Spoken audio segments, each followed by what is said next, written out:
महाराज की जय हो। महाराज, राज सलाहकार परिषद ने एक मत से निर्णय लिया है कि राणा ही राज्य का महासेनापति बनाने के योग्य है। मैंने तो राणा के पांव पालने में ही पहचान लिए थे। राणा को कलिंगपुरी का महासेनापति नियुक्त करने में मेरा परिपूर्ण समर्थन है। राणा को उपस्थित किया जाए।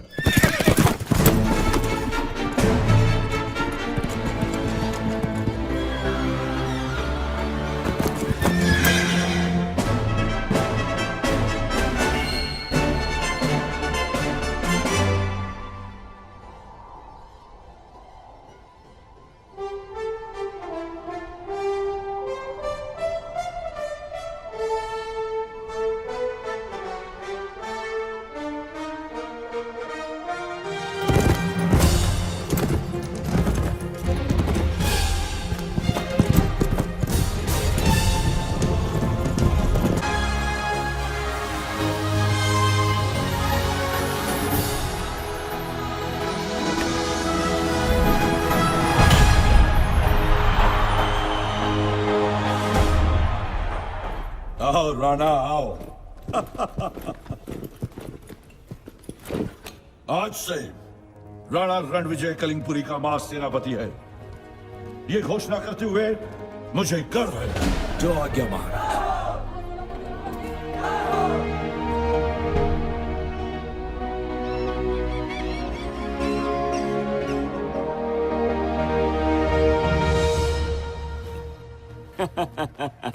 मेरा दोस्त, हमारा सेनापति। मुझे ये बोलते हुए भी कितना आनंद होता है।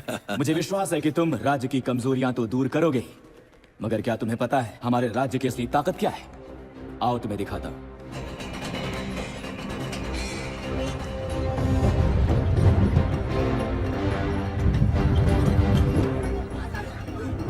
राजमहल के नीचे इतनी बड़ी सोने की खान। इतने सालों तक ये मुझे पता ही नहीं था। ये रहस्य राज दरबार के कुछ खास लोगों को ही पता है, मगर तुम्हें ये इसलिए नहीं पता है मेरे दोस्त, क्योंकि देश दोस्ती से बड़ा होता है।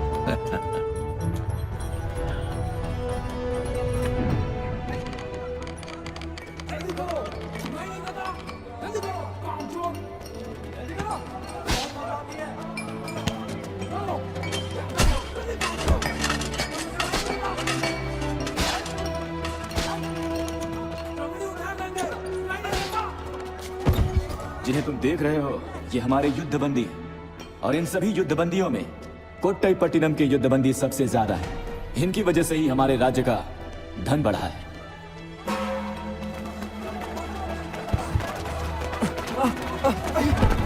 तुझे उठा, उठा, उठ, जल्दी चल। ये कहाँ भागे जा रहे हैं? खाना लेने के लिए भाग रहे हैं। उसके लिए इस तरह भागने की क्या जरूरत? हम उन्हें दिन में सिर्फ एक ही बार खाना देते हैं ना, इसी वजह से। दिन भर मेहनत करने वाले को दिन में सिर्फ एक बार खाना? एक गुलाम को इससे ज्यादा मिले तो वो अपना कर्तव्य भूल सकता है। मेरी एक योजना है। क्यों ना हम इन गुलामों को अपनी सेना में भर्ती कर लें? ये क्या कह रहे हो? युद्ध में अगर हम इन गुलामों को अपनी सेना के आगे खड़ा रखें तो हमारे अपने सैनिक कम मारे जाएंगे ना।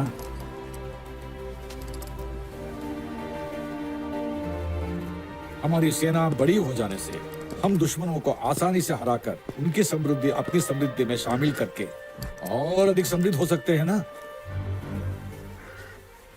तब बाकी देश कलिंगपुरी से डरेंगे, ऐसी वो महाशक्ति बन जाएगी। मगर हमारे दुश्मन देश के गुलाम क्या हमारे लिए लड़ेंगे?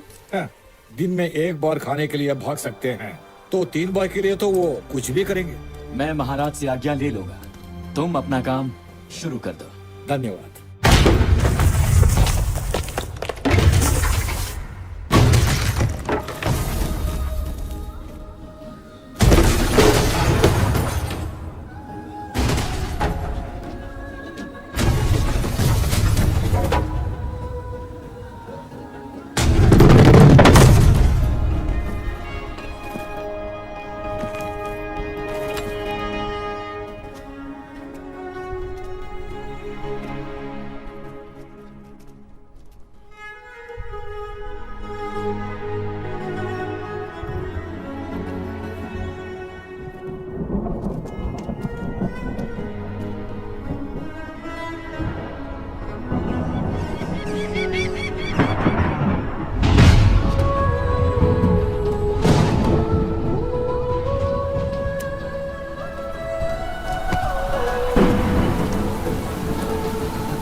से सहमत हैं।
छोटे छोटे राज्यों को जीतकर कलिंगपुरी को महाशक्ति बनाने वाले राणा रणविजय, शाबाश।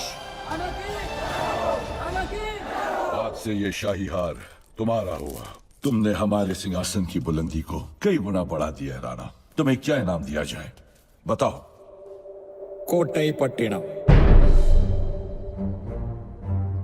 छोटे मोटे किले जितना कोई बड़ी बात नहीं। कोट्टई पट्टिनम का किला जीतना चाहिए कलिंगपुरी को। मुझे आक्रमण की आज्ञा दीजिए महाराज। सेनापति, जरा ये तो सोचो, हमारी सेना आज ताकतवर है तो कोट्टईपट्टिनम के गुलामों की वजह से। वो भला अपनी ही मातृभूमि के विरुद्ध क्यों लड़ेंगे? क्षमा कीजिए युवराज, अब वो उनकी मातृभूमि नहीं बल्कि उनका दुश्मन देश है, जिसने उन्हें गुलाम बनकर मरने के लिए छोड़ दिया। वर्षों से अपने परिवार से मिलने के तड़प उनके सीने में आग बनकर जलती रही है। कोट्टईपट्टिनम को हराकर ही अब ये आग बुझेगी। उनकी ही नहीं, हमारी भी महाराज। वीर सैनिकों, जिस कोट्टईपट्टिनम ने तुम्हें गुलाम बनने के लिए छोड़ दिया उसे मिटा दे, तो जंग का ऐलान करें।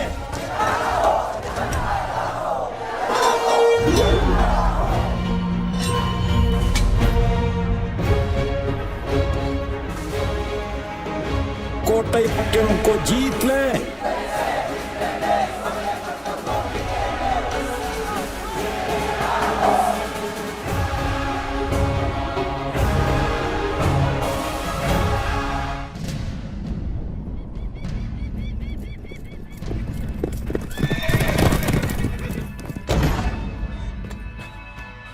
मंत्री जी, कलिंगपुरी के महाराज महेंद्र राज का पत्र है।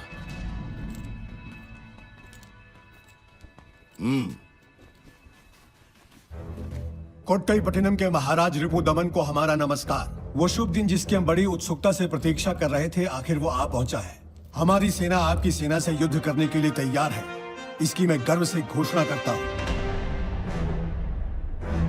कोट्टईपट्टिनम के मान की रक्षा करने वाले वीर बांकुरों, पिछले महीने शक्तिनगर के साथ युद्ध में हमें विजय मिली, परंतु दुर्भाग्यवश हमने अपने महान सेनापति अजित वर्मन को खो दिया। हमारी इस कठिन परिस्थिति का लाभ उठाने के लिए हमारे विरुद्ध युद्ध की घोषणा कर दी है हमारे पीढ़ियों के शत्रु कलिंगपुरी के महाराज महेंद्र राज ने। उन्हें सबक सिखाने के लिए और कलिंगपुरी का मान मर्दन करने के लिए तुम्हारे नायक और कोट्टईपट्टिनम के महासेनापति के रूप में मैं नियुक्त करता हूं अपने पुत्र युवराज उदयभान को।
मेरे दोस्त।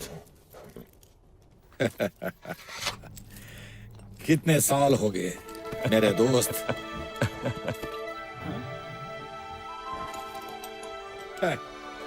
ये है मेरा जिगरी दोस्त और ये है मेरे लोग। कोटे पट्टनम मेरी मातृभूमि है। कलिंगपुरी में आज तक गुलामों का जीवन जी रहे कोटे पट्टनम के वीरों, इस तरफ आ जाओ। हम कई साल से इस अवसर का इंतजार कर रहे थे। हम आपकी इस योजना से सहमत हैं।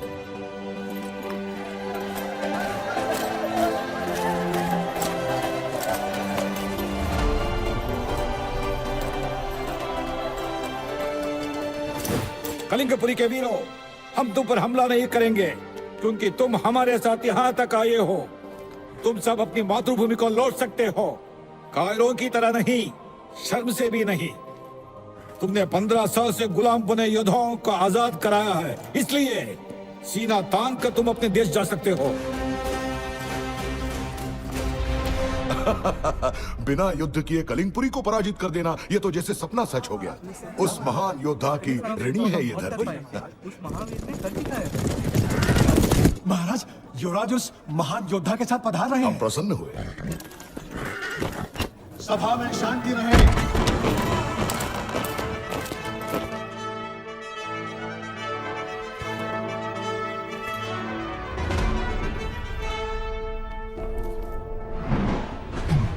एक और को चिड़े। यही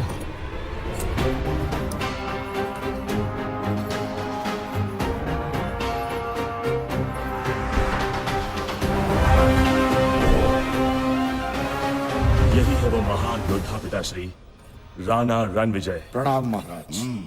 कोचड़ियान राणा रणविजय। राणा, तुमने तो इतिहास ही बदल दिया। अपने पिता के विश्वासघात को उनका बलिदान बना दिया। पिताश्री, राजनीति तो बाद में होती रहेगी। पूरा देश राणा की प्रतीक्षा कर रहा है। चलो राणा।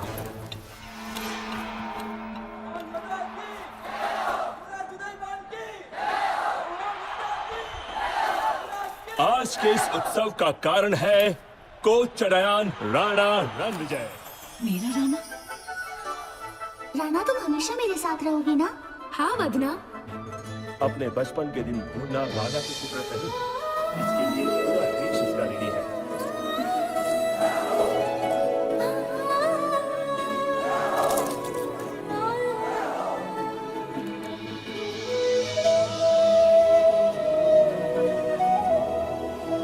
वर्षों से गुलाम हजारों सैनिकों को आजाद करा कर लाया है और साथ में युद्ध अश्व जितने खोए थे उससे ज्यादा। मातृभूमि का माथा ऊंचा किया है राणा ने। हटो हटो हटो हटो, आजा आजा आजा, जल्दी आजा। राणा, भांजे भांजे छोटे, इधर देख, इधर देख, इधर देख। देखिए देखिए, कोचड़ियान बिल्कुल वैसे। हमारे देश को महाशक्ति बनाने का श्रेय राणा को है, जो अब हमारा महासेनापति भी होगा।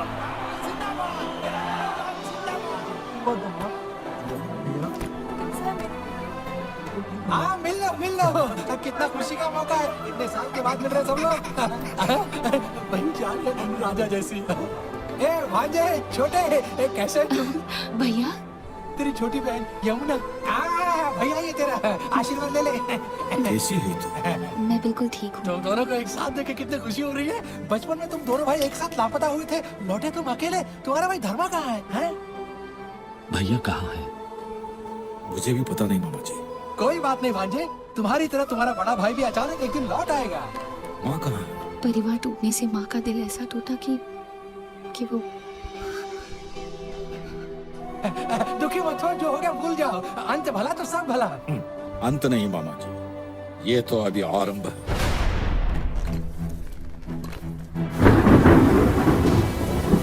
कोचड़ियान राणा रणविजय सिर्फ अपने देश के गुलामों को आजाद कराने के लिए इतने सालानात बन कर रहा। विश्वासघात जाए मेरे साथ, विश्वासघात।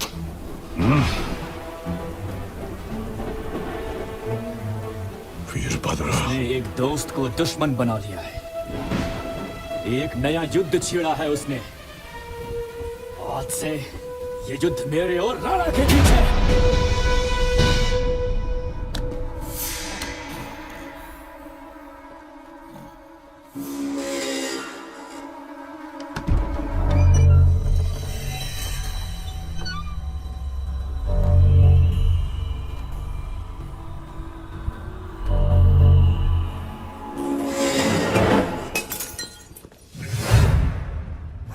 नशे में उसको खिलाया कि पिलाया है? जब से आए हैं वदना वदना कर रहे हैं, आप उसे भूले नहीं हैं।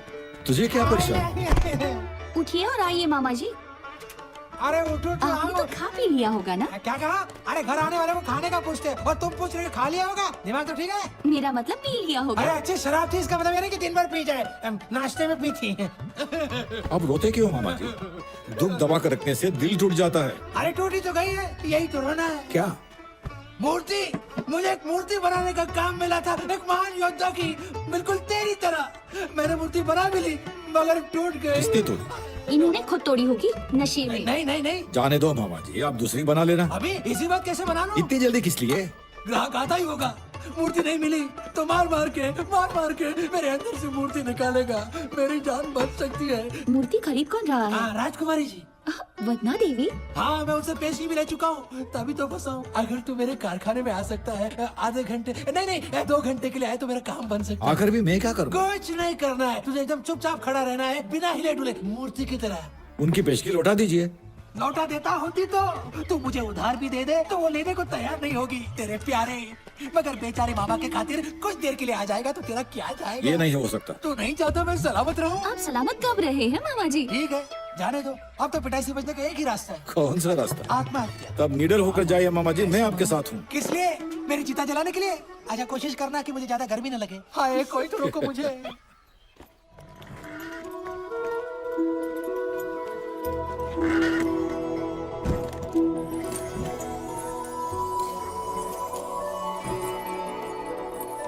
यहीं रुको। आइए आइए राजकुमारी जी, आपकी कृपा से मेरा पेट मतलब मेरा कारखाना धन्य हुआ। आइए। हम महान योद्धा की मूर्ति देखने आए हैं। हमारे अंगरक्षकों ने बताया कि वो तैयार है। तैयार है, एकदम तैयार है, मगर आप इसे तो देखिए पहले। कहाँ है हमारे योद्धा की मूर्ति? वही है, वही तो थी। सुंदर। सुंदर है? कौन सुंदर है? क्या सुंदर है? अरे ये किसकी बात कर रही है? भांजा। भांजा? राणा यानी मेरा प्रिय भांजा। मैंने ये मूर्ति उसे ही याद करके बनाई है, तभी तो मुझे से भांजा निकल गया। जिसे हमने अभी कल ही देखा था, उसे हमारी आंखों के सामने खड़ा कर दिया कैसे? अब बुला तो आ गया। क्या? मेरे हाथ का हुनर राजकुमारी जी। मूर्ति नहीं, लगता है जैसे वो खुद हमारे सामने खड़ा है। शुक्रिया राजकुमारी जी, इस नाचिस की इतनी तारीफ के लिए। यहाँ थोड़ा कम नहीं लग रहा? कहाँ? अरे अब ठीक लग रहा है, मगर आपने ठीक से देखा नहीं होगा शायद। शंभु मित्र जी। जी हाँ, फरमाइए। आपसे एक गलती हो गई। जानबूझ के नहीं की। क्या गलती हुई? उसका पेट ऐसा तो नहीं था? अभी अभी खाना खाया ना? क्या? अभी अभी खाना खाया ना? आपकी नहीं, हम समझ इसकी गया? बात कर ठीक रहे कर हैं। लेंगे। अरे ये ठीक कैसे हो गया? ठीक कर लिया ना? आप जो जो सुधार बोलेंगी वो अपने आप ठीक हो जाएगा। ओह ऐसा क्या? अच्छा जरा करीब से देखते हैं। सांस रोक, सांस रोक के देखिए, क्योंकि मूर्ति पर ताजा ताजा रंग लगाया है। कंधे कितने मजबूत हैं। होना ही चाहिए, इतना बड़ा बोझ जो उठाना है। गाल भी चिकने हैं, जैसे मेरे चुम्बनों के लिए ही बने हैं। दे दो दे दो। मुझे आप गलत मत समझिएगा, मगर आप शाही खानदान से हैं और हम आपके सेवक हैं, प्रजा हैं। आप हमारे परिवार में विवाह करना चाहते हैं, ये तो गलत होगा। और मैं, अरे हट, ए राणा राणा, अरे तू कब आया? तू कब आएगा, कहाँ आएगा, किसी को पता नहीं चलता। वो क्या है, युवराज मेरा कारखाना देखना चाहते थे ना, इसलिए। पिछवाड़े? हाँ, वो एक मूर्ति मामा जी दिखानी थी। छुपाइए मत, सच बताइए। नहीं कुछ नहीं, मैं राणा, आता हूँ। सच मैं बताता हूँ, मैं और तुम्हारी बहन एक दूसरे को बरसों से प्यार करते हैं। हम दोनों ने विवाह करने का फैसला किया है, मगर तुम्हारे मामा जी को ऐतराज है। नहीं नहीं, मुझे कोई एतराज नहीं इस शादी से, मगर महाराज राजी हो तब ना। राजी क्यों नहीं होंगे? क्या महाराज युवराज का विवाह उन राजघरानों में नहीं करना चाहेंगे जो वंश और मान मर्यादा में उनके समान हो? मामा जी, जब दो दिल एक हो, ये बातें कोई मायने नहीं रखती। मगर विवाह के लिए मायने रखती है, ऐसा तो महाराज खुद बोलेंगे। मामा जी, ये प्यार है, प्यार। प्यार एक दूसरे की आंखों में सिर्फ प्यार देखता है, परिवार नहीं। प्यार एक दूसरे का दिल देखता है, महल दुमाले नहीं। प्यार एक दूसरे की खुशबू से खिलता है, वंश देखकर नहीं। सही कहा, सही कहा। आजकल तो मूर्तियां भी प्यार से खिलने लगी हैं। तुम दोनों का प्यार मुझे स्वीकार है। धन्यवाद राणा। धन्यवाद किस लिए? धन्यवाद किस लिए? इधर देना उधर लेना। क्या मतलब? नशे में कुछ भी बोल अरे रहे हैं। नहीं, मैं नशे में नहीं हूँ। वैसे नशे से मुझे कुछ याद आ गया है। राणा, मुझे खुशी है कि तुमने हमारा संबंध स्वीकार कर लिया, मगर जैसे मामा जी ने कहा, शायद मेरे पिताश्री ये संबंध स्वीकार न करें। मैं चलता हूं।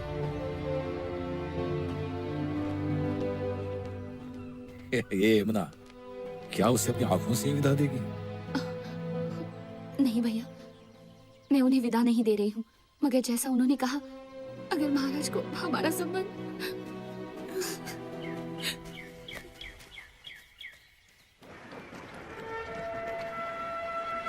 निर्माण कार्य की रफ्तार से हम प्रसन्न हुए। बहुत अच्छे, अंदर चलते हैं। राणा, वो कल वाली बात उसे मुझ पर छोड़ दो दोस्त, मैं संभाल लूंगा। कुछ दिनों से मैं तुम्हें ये कहने की सोच रहा था। मुझे लग रहा है कि महाराज के शत्रु राज्य के भीतर भी हैं। हमले की कई धमकियां हमें पहले भी मिल चुकी हैं। मुझे पिताश्री के जीवन की चिंता है राणा। केवल तुम ही। चिंता मत करो दोस्त, जब तक मैं हूं महाराज को कोई मार नहीं सकता। उदयवान, मेरा सुझाव है महाराज की सुरक्षा बढ़ा दी जाए। ठीक कहा तुमने, मैं अभी आज्ञा देता हूँ। देवदेवन जी, कहिए युवराज। आइए। जो आ गया। महाराज, ऊपर चले? हाँ चलो।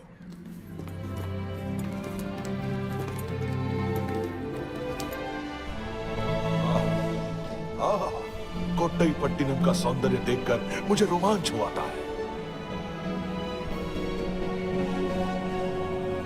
हमें कोट्टईपट्टिनम की सीमा सितारों से भी आगे ले जानी चाहिए।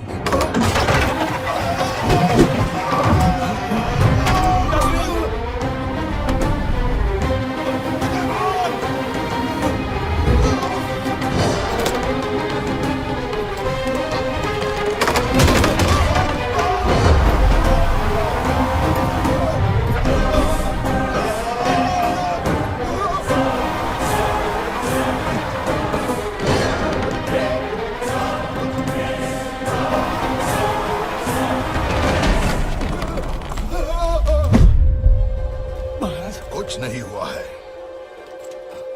राणा, मैं तुम्हारा धन्यवाद कैसे करूं? अरे आता हूँ, दरवाजा इतना नजदीक नहीं है, सामने वाली गली में है। मुझे आना है, खोलना है। खोल दिया। अरे बाप रे! अब क्या हुआ मामा जी?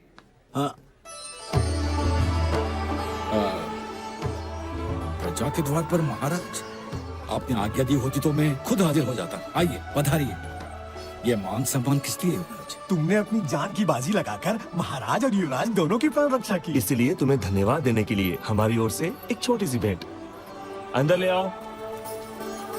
जरा रुकिए महाराज, मैं तो सिर्फ अपना कर्तव्य निभा रहा था। ये भेंट देकर मुझे शर्मिंदा मत कीजिए। तुम्हें मेरी भेंट लेने में संकोच हो रहा है तो जो चाहिए मांग लो, मैं देने को तैयार हूँ। तुम कुछ भी मांग सकते हो।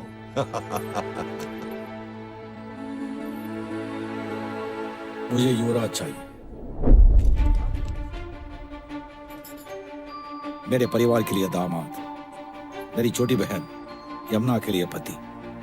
महाराज, दोनों एक दूसरे को बरसों से प्यार करते हैं, इसलिए मैंने आपसे यह मांगने की जरूरत की। क्षमा कीजिए महाराज, मैं यमुना को तहे दिल से प्यार करता हूँ।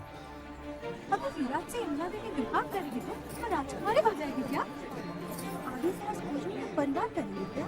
अब महाराज क्या करेंगे? देखते हैं क्या होता है। यहाँ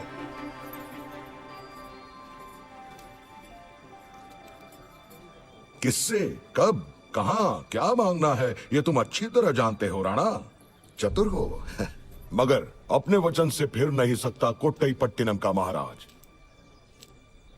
हम इस संबंध के लिए राजी हैं। राजा मान गए?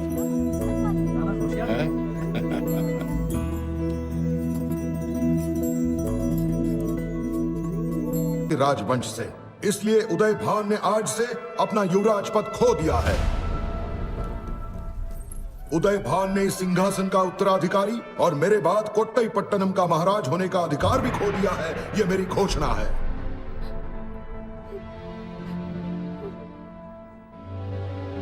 तुमने इस देश का अगला महाराज होने का अधिकार अवश्य खो दिया है, फिर भी पुत्र हो तुम मेरे, इसलिए मेरे पुत्र होने के नाते राजमहल में रहने का अधिकार अब भी तुम्हारा है। धन्यवाद पिताश्री। मुझे आपका राज्य नहीं चाहिए, इसका साथ ही पर्याप्त है। जब मेरा कोई अधिकार नहीं है तो राजमहल में क्यों रहूं? मुझे आज्ञा दीजिए।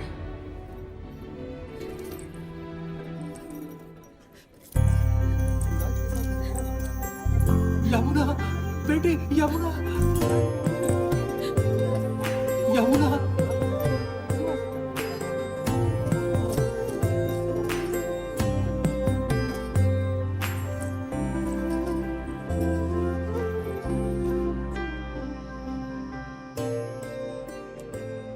क्या राजकुमारी जी, आप कब तक ऐसे ही उदास बैठी रहेंगी?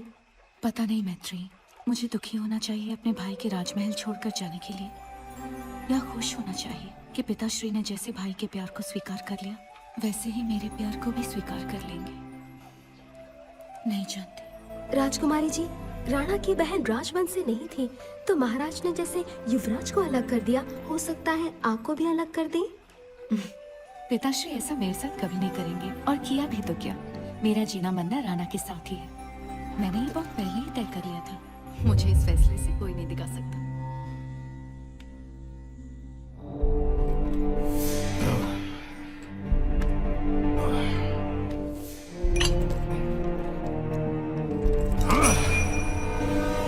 उपस्थित करो वदना को।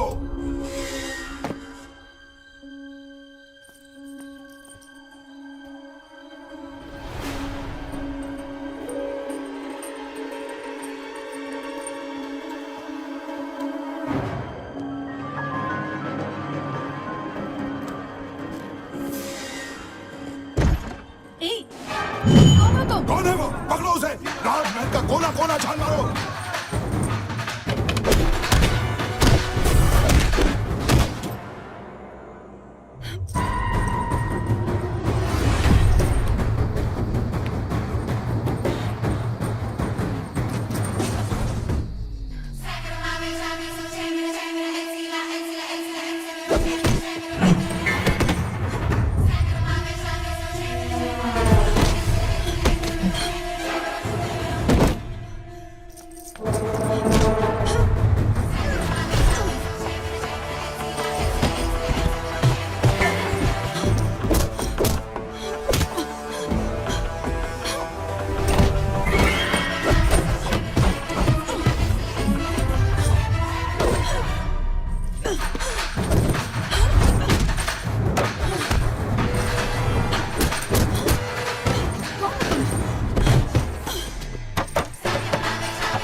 मुझे मारने आए थे? क्यों? जब आदि और हम शीशे की तरह साफ हैं तो मुझे और सफाई देने की क्या जरूरत है तुमको? सैनिकों को लाने वाला जो तुम्हारा विश्वास करो और शेष बची सेना को भी खो दो। द्रोह जैसे उसने अपराध किया है, इसलिए द्रोह करो। राणा को कारागार में डाल दो। तुम बच नहीं सकते रिपुदमन, मौत से बच सकते हो तुम। लेकिन राणा से नहीं।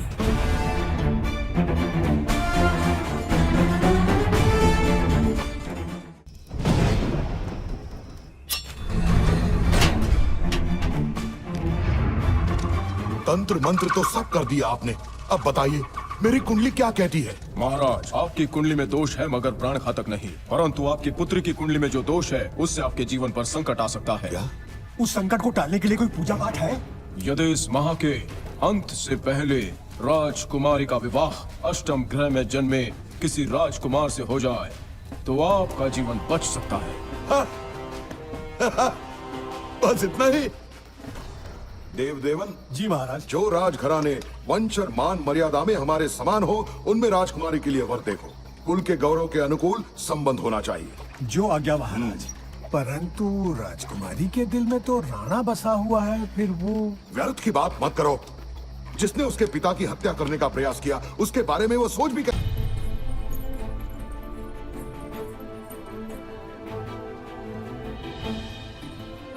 तुम सब लोग बाहर जाओ। जो आज्ञा राजकुमारी जी, चलो। दरवाजा खोलो।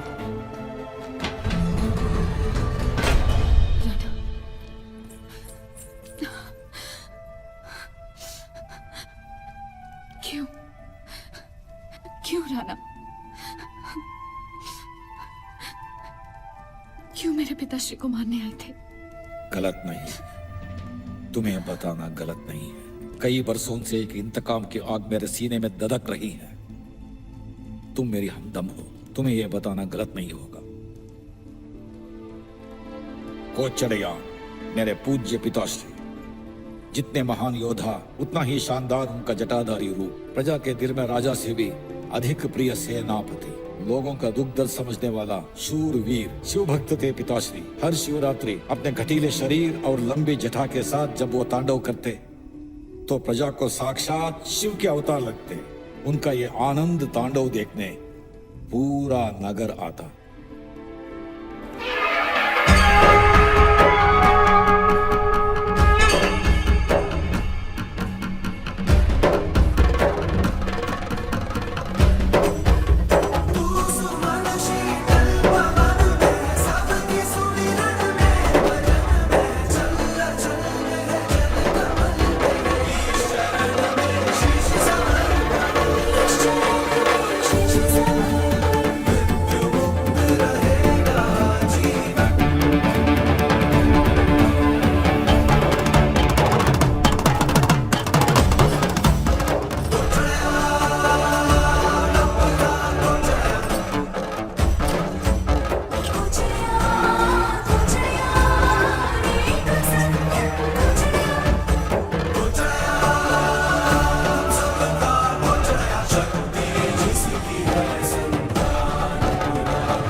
जैसे शिव भक्ति के लिए था उनका तांडव, देश भक्ति के लिए था उनका युद्ध कौशल। उनके साहस और शक्ति से कोटई पट्टिनम के सीमाएं चारों ओर बढ़ने लगी।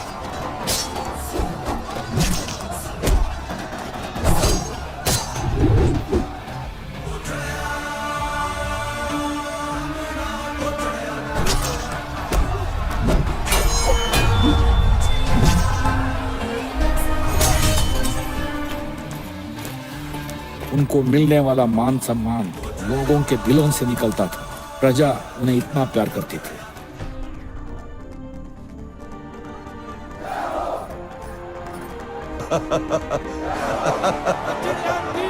अपनी महत्वाकांक्षा के लिए कोचड़ियान का इस्तेमाल करने वाले महाराज को भी लगने लगा था कि प्रजा के दिलों पर राज कोचड़ियान का है। उनका व्यवहार इतना मीठा था कि दरबारी भी उनकी सुनते थे। राज्य के सारे महत्वपूर्ण निर्णय कोचड़ियान ही लेते थे। जो लोग अब तक राज्य कर नहीं दे रहे थे, कोचड़ियान की नियुक्ति के बाद देने लगे हैं। कोट्टई पट्टिनम तो कोचड़ियान पर ही निर्भर है ना। इस वर्ष आपने कर भी अधिक जमा किया है, बधाई हो। इसका श्रेय कोचड़ियान को जाता है महाराज। आश्चर्य की बात है, तुम भी राज कर देने लगे। कोचड़ियान के डर के मारे हम भी राज कर देने लगे महाराज। कोचड़ियान कोचड़ियान कोचड़ियान, जिधर देखो कोचड़ियान कोचड़ियान। महाराज कोचड़ियान को तो राज सत्ता को धीरज नहीं खोना चाहिए, उसे उचित अवसर की प्रतीक्षा करनी चाहिए। कोचड़ियान भी हमें अवसर देगा।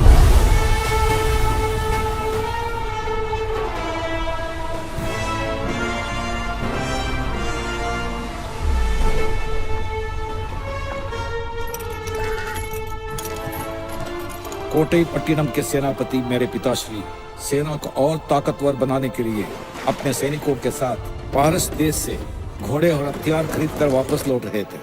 उसी रात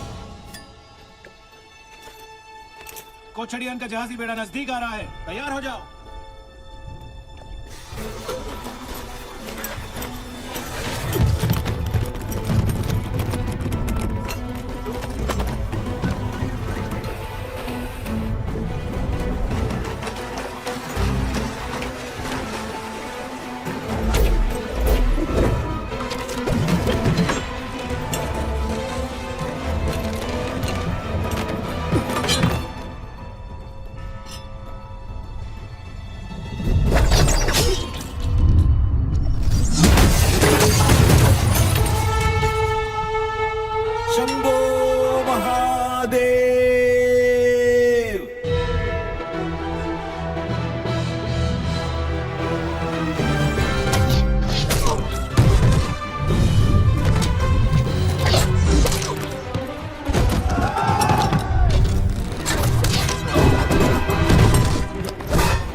कलिंगपुरी के सैनिकों को समुद्री डाकू क्यों बनना पड़ा? बोल। जो अरबी घोड़े और हथियार आप फारस से लेकर आ रहे हो, उन्हें छीन कर अपनी सेना की ताकत बढ़ाए, यही हमारे कलिंगपुरी महाराज की आज्ञा थी। शत्रु को आमने सामने मुकाबला करके जीतना ही एक राज्य का युद्ध धर्म है। अपने शत्रु के शस्त्र चुराकर अपनी सेना की शक्ति बढ़ाना कायरों का काम है। ये कोच चढ़िया ने कहा है, कह देना अपने महाराज से। जाओ। सेनापति, शत्रुओं को खत्म कर देना चाहिए था, जीवित क्यों जाने दिया? दुश्मनों को हराने के सैकड़ों तरीके हैं। पहला तरीका है माफी। बदलाव जरूरी है, जो वक्त के साथ बदलेगा जिंदा रहेगा।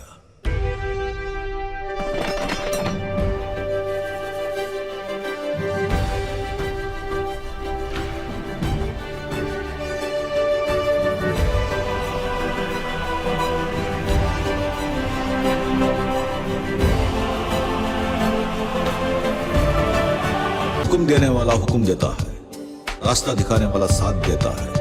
तुम्हें हुक्मरान बनना है या रहबर? अगर मुश्किलों से भागोगे तो वो तुम्हारा पीछा करेंगी, अगर हिम्मत से उनका सामना करोगे तो मुश्किलें भागेंगी।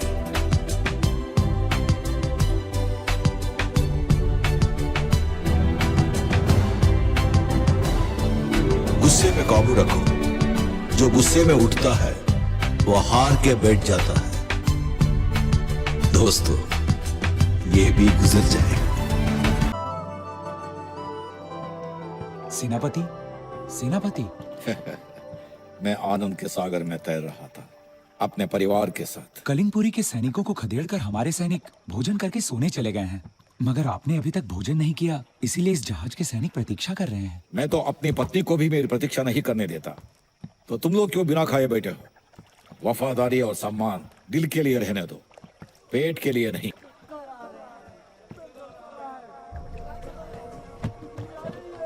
क्या हुआ मेरे सैनिकों को? जहाजों को लंगर डालकर तुरंत रोको।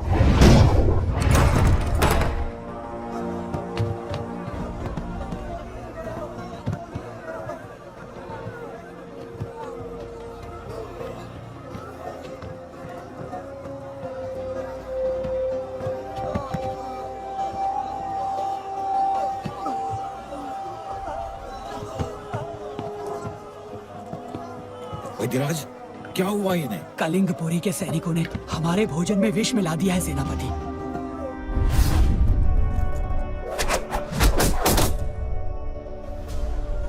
विश्वासघात। उन्होंने हमारे जीवन से खिलवाड़ किया। वैद्यराज, हमारे पास विष हरने वाली औषधि तो होगी। है, परंतु पर्याप्त नहीं है। हम थोड़े ही सैनिकों को बचा पाएंगे। और कहाँ मिलेगी? इसके लिए तुरंत किनारे पहुंचना पड़ेगा। वहीं औषधि बनाने के लिए जड़ी बूटियां मिल सकेंगी। शीघ्र ही विष हरने की औषधि नहीं दी गई तो कोई नहीं बचेगा। सबसे नजदीकी किनारा कहाँ है? सबसे नजदीक कलिंगपुरी ही है। हम सूरज निकलने तक वहाँ पहुँच सकते हैं।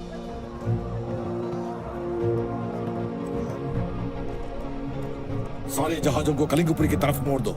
सेनापति जी, जो हमें मारने आए थे, हम उन्हीं के पास सहायता मांगने जाएं? सैनिकों का जीवन मेरे लिए ज्यादा कीमती है।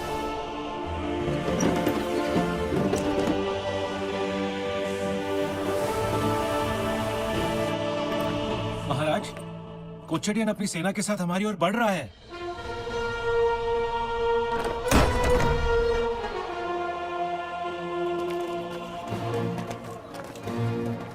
स्वागत कोट्टईपट्टनम के मान सम्मान के रक्षक महासेनापति कोचडिया। स्वागत करने की आवश्यकता नहीं है। हमारे आने का उद्देश्य समझ लीजिए। जानता हूँ तुम भीख मांगने आए हो, शत्रु से प्राणों की भीख। मैं भीख मांगने नहीं, आपको सिर्फ एक अवसर देना आया हूँ। कैसा अवसर है? हमारे भोजन में विष मिलाकर आपने जो विश्वासघात किया, उसका प्रायश्चित करने का अवसर। जो मैंने किया वो विश्वासघात नहीं, राजनीतिक कौशल था, राज्य हित में। मेरे सैनिकों को विष देकर मारने का षड्यंत्र राजनीतिक कौशल नहीं, आपकी कायरता का प्रमाण है। पता नहीं तुम कैसे बच गए। मेरे इष्ट देव शिव की कृपा से, जिनके आगे किसी की भी नहीं चलती, स्वयं यमराज भी नतमस्तक है। युद्ध में ही नहीं, बोलने में भी कुशल हो। अपने सैनिकों की प्राण रक्षा के लिए आओगे, ये मैं जानता था। उन्हें विष हरने वाली जड़ी बूटी देकर अपनी प्रजा के सामने एक योग्य राजा होने का प्रमाण दीजिए। बदले में हमें भी कुछ चाहिए। ये सब सैनिक जो तुम्हारे साथ आए और इस धरती पर स्वस्थ होकर जीवित बचने वाले तुम्हारे सैनिक और तुम्हारे घोड़े सब हमारे हो जाएंगे। कहो, स्वीकार है?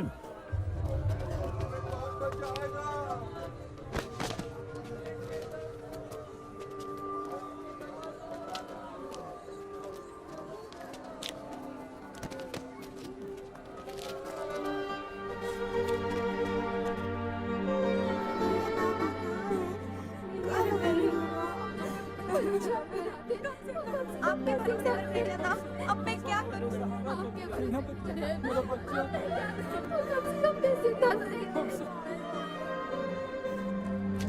महेंद्र राज, ये कोचड़ियान अपने देश और देशवासियों की रक्षा के लिए जन्मा है।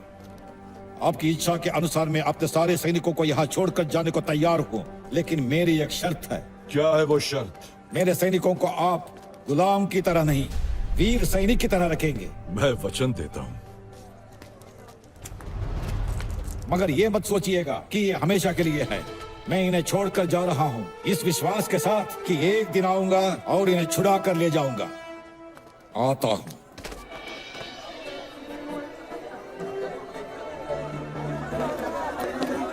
सेनापति जी, हमें छोड़कर मत जाइए। हम अपनी जान देने के लिए तैयार हैं, पर आपको खोना नहीं चाहते। महाराज, कोचड़ियान को यही मूर्ख! कोचड़ियान एक व्यक्ति नहीं, पूरा देश है।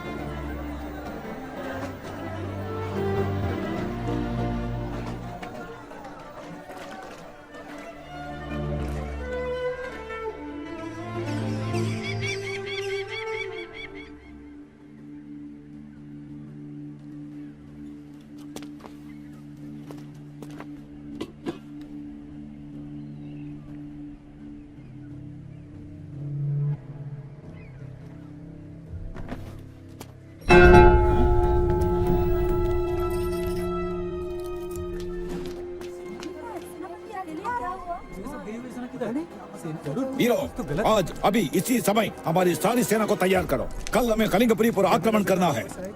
देशवासियों, मेरे साथ गए सभी सैनिक सुरक्षित हैं, घर लौटने के शुभ दिन की प्रतीक्षा कर रहे हैं। चिंता मत कीजिए। इधर क्यों आ रहे हैं?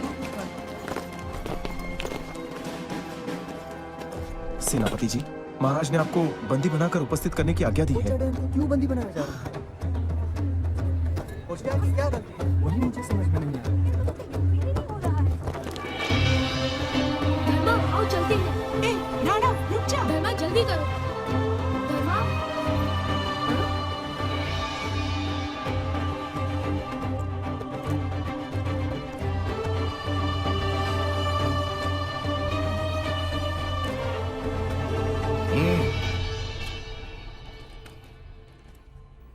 प्रणाम महाराज। जो आज्ञा महाराज। कोट्टयपट्टिनम के भूतपूर्व सेनापति श्रीमान कोटचड़ियान, तुम्हारे ऊपर कई आरोप हैं। पहला अपराध, अपने हजारों वीर योद्धाओं को खोकर लौटे हो, इसलिए हमारी दृष्टि में युद्ध अपराधी हो। दूसरा अपराध, तुम्हारे कारण फारस देश से बड़ी कीमत देकर खरीदे गए घोड़े हमने खो दिए, इसके लिए तुम राज्य को आर्थिक क्षति पहुंचाने के अपराधी हो। तीसरा अपराध, तुमने हमारे सैनिक और घोड़े हमारे पीढ़ियों के शत्रु को देकर उसे बलवान बनाया, इसलिए तुम हमारी दृष्टि में अपनी मातृभूमि के विरुद्ध देशद्रोह के अपराधी हो। सेनापति कोचड़ियान, तुम्हारे ऊपर लगाए गए आरोपों के जवाब में तुम्हारी क्या सफाई है? जब आदि और अंत शीशे की तरह साफ है तो मुझे और सफाई देने की क्या जरूरत है? अर्थात तुम अपने अपराध स्वीकार करते हो? मैं निर्णय की प्रतीक्षा कर रहा हूँ। तुम्हें अपने जीवन का भय नहीं? मुझे अपने सैनिकों के जीवन का भय है, इसीलिए निर्भय होकर बोल रहा हूँ। गलत मत समझिएगा। अभियोग की जांच खत्म हुई। देशद्रोह जैसे निकृष्टतम अपराध के लिए मैं कोचड़ियान को सरेआम मृत्युदंड देने का आदेश देता हूं।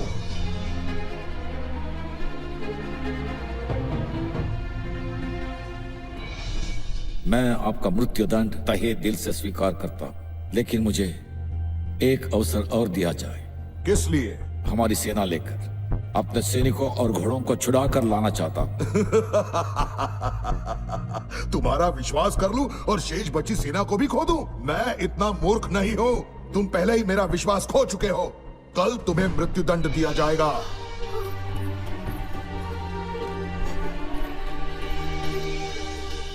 हिम्मत मत हारना करगी। बाबा, बाबा।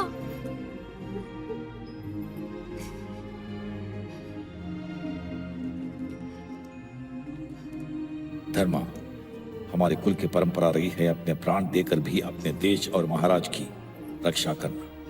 मेरे बाद अब तुम्हें अपने देश और महाराज की रक्षा करनी होगी। बाबा, आपकी आज्ञा मेरे लिए मेरा पहला कर्तव्य है।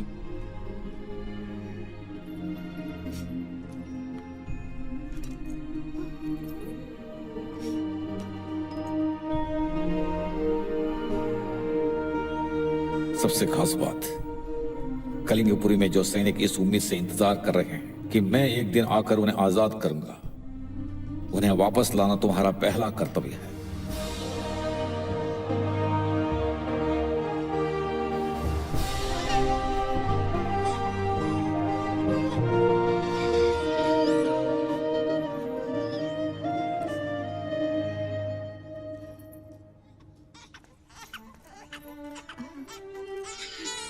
बेटी यमुना, अपने पिता को आखिरी बार देख लो। जीजा जी, आप सब कुछ छोड़कर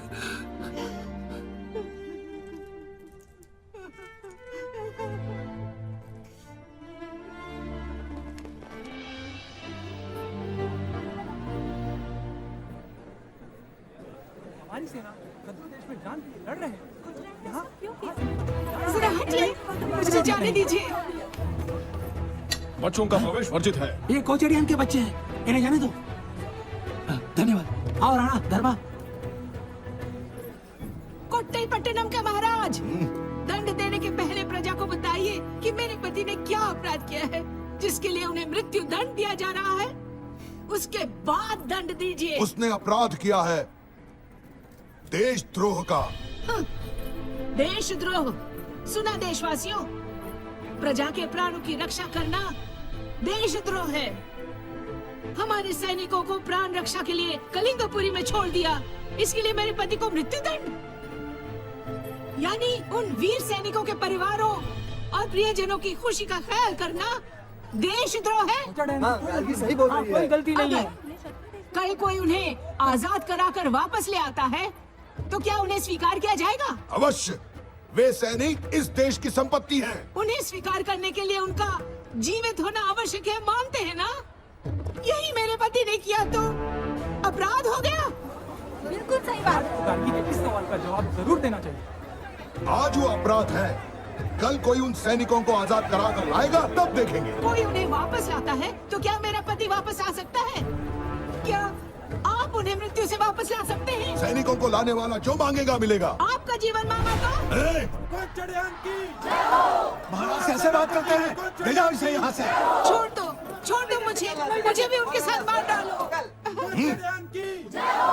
महासेनापति कोचड़ियान की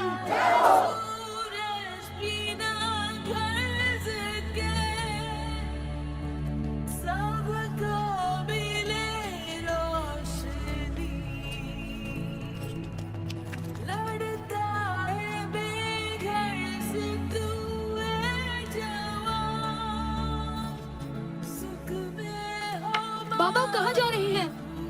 भगवान के पास। मैं भी आऊँगा। उन्होंने मुझे अकेले बुलाया है। मुझे कब बुलाएंगे? सबको बुलाया जाता है एक दिन, विधि के विधान के अनुसार। मगर तुझे अभी बहुत कुछ हासिल करना है। आपने हासिल कर लिया है बाबा। उससे पहले ही मेरा बुलावा आ गया। चिंता मत कीजिए बाबा, आपने जो छोड़ा है मैं पूरा करके आऊँगा। धन्यवाद मेरे बच्चे।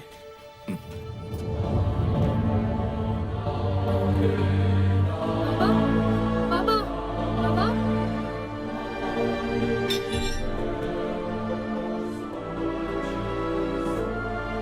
छोड़ दो मुझे जाने दो। बाबा, बाबा, महाराज, इन्हें मुझे छोड़ने के लिए बोलो। महाराज, इन्हें मुझे छोड़ने के लिए बोलो।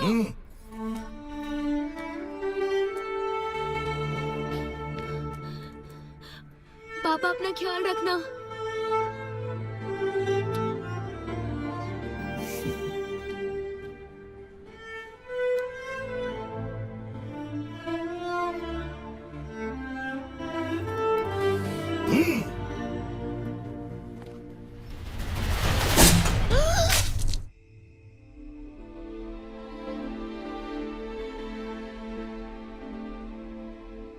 उस कच्ची उम्र में जब मुझे कुछ पता नहीं था, मेरे अंदर इंतकाम की आग जलने लगी। जैसी बाबा की अंतिम इच्छा थी, कोट्टईपट्टनम के सैनिकों को वापस लाना मेरा पहला कर्तव्य था।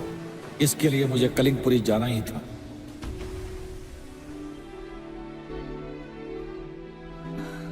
राणा,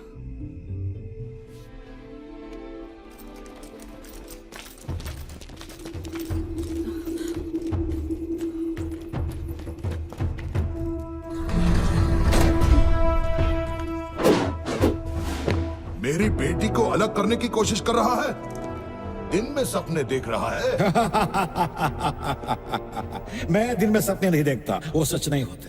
अब रात को भी नहीं देख पाएगा। सोऊं तब ना, नींद नहीं आती तुमसे इंतकाम लेने के लिए। मुझसे इंतकाम लेना चाहता है? यहाँ से निकलने की भी मत सोचना। 2 बार तुम मौत के मुंह से बच गए, सोच उसके बारे में रहा। पहली बार जब मैंने तुम्हें मारने की कोशिश की तो बदकिस्मती से मेरी बहन के पति तुम्हारे बेटे ने तुम्हें बचा लिया, और दूसरी बार तुम्हारी बेटी मेरे प्यार ने गलत समय पर तुम्हारे कमरे में आकर तुम्हें बचा लिया। अब तुझे कोई अवसर नहीं मिलेगा। मेरे प्रिय महाराज, अवसर मिलते नहीं, पैदा करने पड़ते हैं। तुझ जैसी जुर्रत और भी कोई करने की ना सोचे, इसलिए कल सूर्योदय के साथ तुझे सरेआम मृत्युदंड दिया जाएगा। मृत्युदंड सरेआम मेरा? अगर प्रजा चाहेगी तो मृत्युदंड को मृत्यु देकर वापस भेज देगी। राणा, तू बाहर से ही नहीं, भीतर से भी कोच्चडयान है। वही खून है तो वैसा ही होगा।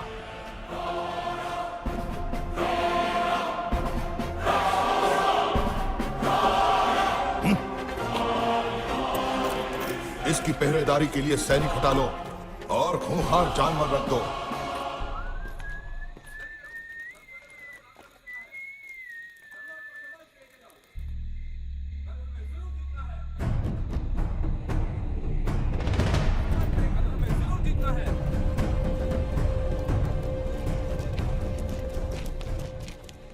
महाराज, गुप्तचरों ने सूचना दी है कि कलिंगपुरी की सेना हम पर आक्रमण करने के लिए सीमा के अंदर तक घुस आई है। हमारी सेना को तुरंत तैयार होने का आदेश दो। माफ करना सेनापति, राणा के बिना हम युद्ध नहीं करेंगे। जिसने हमारे कुल की रक्षा की, उनके बिना हम रणभूमि में नहीं उतरेंगे। सही मार्गदर्शन ना हो तो हम अपने आप को बर्बाद नहीं करना चाहेंगे। वे लड़ने से इनकार कर रहे हैं। कारण? सेना में राणा के आजाद किए गए सैनिक और उनके परिवार के लोग ज्यादा हैं, इसलिए उनकी वफादारी और हमदर्दी राणा के साथ है। यानी कोच्चडयान राणा रणविजय के बिना हम ये राज्य नहीं चला सकते क्या? हमारे देश पर कोई भी संकट आए, आगे बढ़कर देश को बचाने की परंपरा कोच्चडयान की रही है। राणा की तलवार में ही इस देश की हर सांस सुरक्षित है। राणा को आजाद कर दीजिए महाराज। जो महाराज को मारने आए थे उसको आजाद करने को कह रहे हो क्या?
राणा कारागार से भाग निकला महाराज। क्या राणा कहीं भी छिपा हो उसे जल्द से जल्द बंदी बनाया जाए। आक्रमण के बारे में हम बाद में सोचेंगे, हमें पहले चाहिए राणा। महाराज, इस तरह क्रोध करने से कुछ हल नहीं होगा। अगर आप कहें तो मैं एक रास्ता बताऊं। राजकुमारी की कुंडली के बारे में राज ज्योतिषी की बात याद है? कोट्टईपट्टिनम को यदि कलिंगपुरी के आक्रमण से बचाना है तो तुम्हें मेरा कहा मानना पड़ेगा। क्यों अचानक ये संधि का प्रस्ताव किस लिए? क्या हमारी विशाल सेना देखकर डर गया है तुम्हारा रिपु दमन?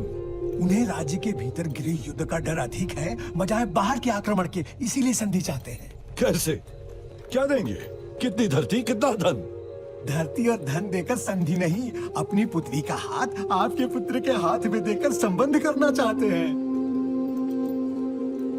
तो विवाह के बहाने हमें आत्मसमर्पण करना चाहते हैं। आप यही समझना चाहते हैं तो यही सही।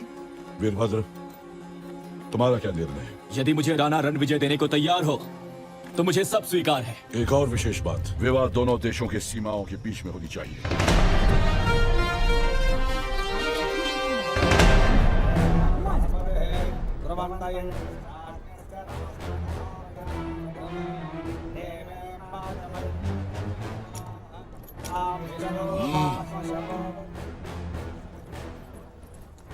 मेरे प्रिय प्रजाजनों, मेरे बाद कोट्टईपट्टिनम पर शासन करने के लिए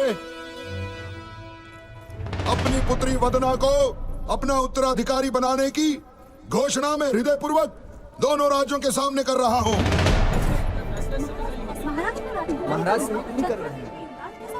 विवाह के विधि विधान आरंभ किए जाए। पहले मुझे अपनी प्रजा से कुछ कहना है। कलिंगपुरी के योद्धाओं, पीढ़ियों से हमारा शत्रु देश रहा है कोट्टईपट्टिनम, आज अपनी राजकुमारी का विवाह तुम्हारे राजकुमार वीरभद्र से करके पूरे देश को हमारे अधीन कर रहा है, और तुम्हारे राजकुमार उनके राज्य के महाराज बनने जा रहे हैं। तो कलिंगपुरी के युवराज अब हमारे महाराज बनने वाले हैं? पिताश्री, उन्होंने आपकी शर्तें तो मान ली, मगर मेरी शर्त के मुताबिक कोच्चीडैन राणा रणविजय को अभी तक मेरे हवाले नहीं किया। दंड के डर से वो राज्य में ही कहीं छिपा हुआ है। पकड़ में आते ही उस कायर को आपके हवाले कर देंगे।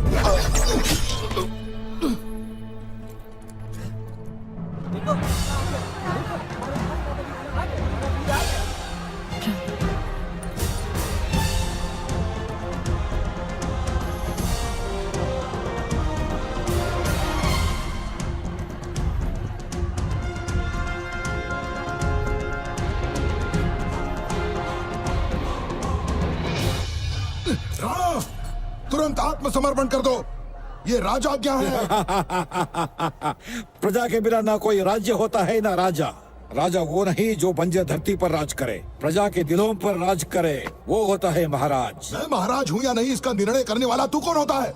तू तो एक अपराधी है जिसे दंड मिला है। और तुम ऐसे अपराधी हो जिसे दंड मिलेगा। मैं एक अपराधी? हाँ, मात्र 3000 सैनिकों को शत्रु देश में छोड़ आने के लिए मेरे बाबा कोच्चीडैन को देशद्रोही करार देकर मृत्यु दंड दे दिया गया था। उसी शत्रु देश को पूरा का पूरा कोट्टईपट्टिनम सौंप देने वाले तुम क्या हुए? महादेशद्रोही।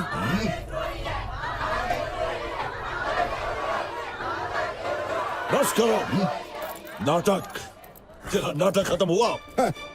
सब कुछ तो तुमने शुरू किया था, अब इसे खत्म करेगा राणा। बचपन से देखी है तेरी कला, अपनी कलाकारी दिखाने में माहिर है, तू अच्छी तरह से जानता हूँ। हाँ, यही कलाकारी दिखाने के लिए मैं पैदा हुआ हूँ। कल हो या आज, जब तक मैं जिंदा हूँ खत्म नहीं होगी ये कला। हमारी शत्रुता कभी खत्म नहीं होगी। कलिंगपुरी के सैनिकों, यहाँ खड़ी सारी प्रजा को खदेड़ दो और राणा को बंदी बना लो। सैनिकों से डरकर भागने वाले नहीं है मेरे लोग, तुम्हें मार कर भगा देंगे ये वीर। कोट्टईपट्टिनम के शेरों, आज अपना असली रूप दिखा दो।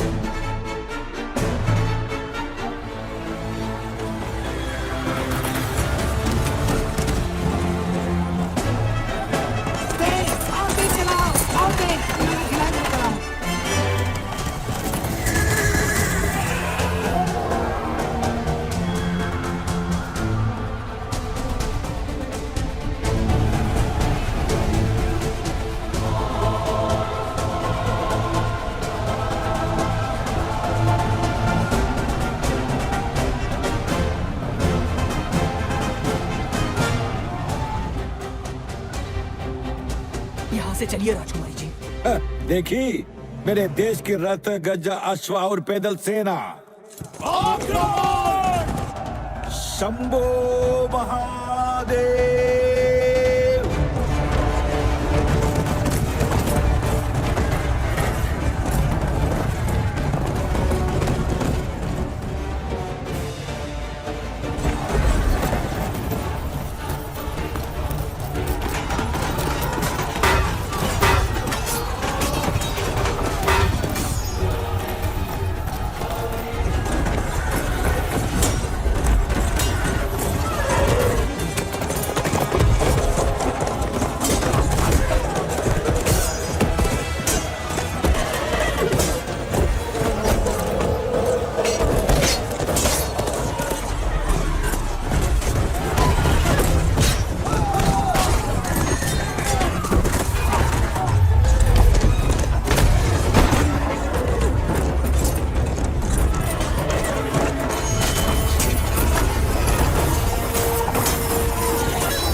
क्योंकि देश दोस्ती से बड़ा होता है। देश दोस्ती से बड़ा होता है, तुमने ही कहा था। युवराज, हम हार गए हैं। पीछे हटने के सिवा और कोई चारा नहीं है। चलिए युवराज।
मेरे बाद अब तुम्हें अपने देश और महाराज की रक्षा करनी होगी।